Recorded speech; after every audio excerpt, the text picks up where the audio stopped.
أعوذ بالله من الشيطان الرجيم إن الذين كفروا بآياتنا سوف نصليهم نارا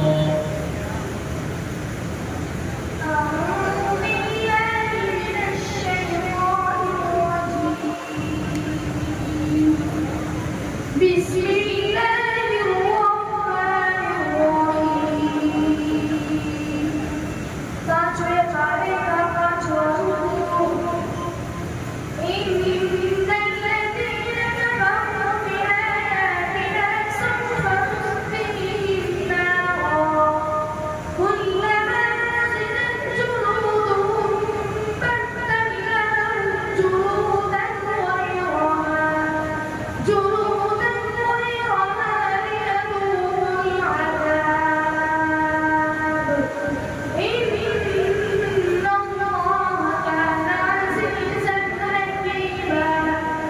والذين آمنوا وعملوا الصالحات سندخلهم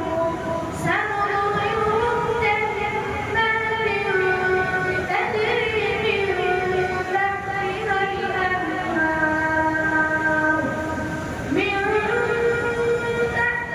الأنهار خالدين فيها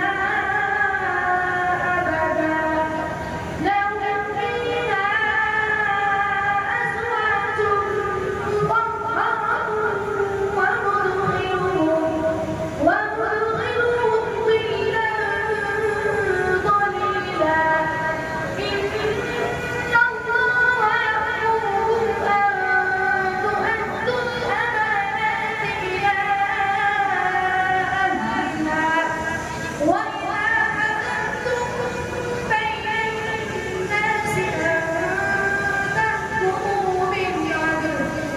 إن الله نعم ما يعظكم به إن الله كان سميعا بصيرا يا أيها الذين آمنوا أطيعوا الله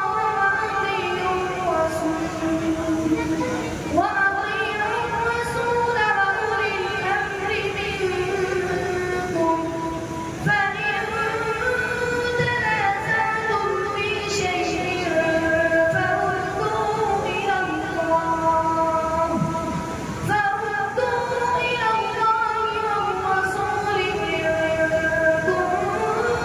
كنتم تؤمنون بالله واليوم الآخر ذلك خير وأحسن تأويلا ألم تر إلى الذين يزعمون أنهم آمنوا بما أنزل إليك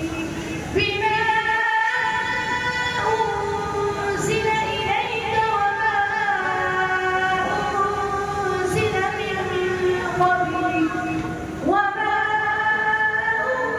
أنزل من قبلك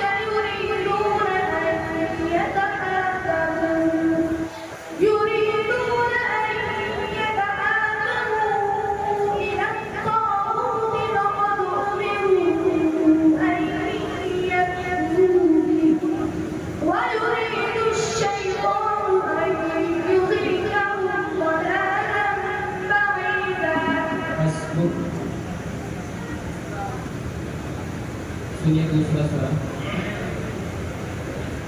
أعوذ بالله من الشيطان الرجيم ومن قوم موسى أمة يهدون بالحق وبه يعدلون بسم الله الرحمن الرحيم ومن قوم موسى أمة يهدون بالحق وبه يعدلون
سلام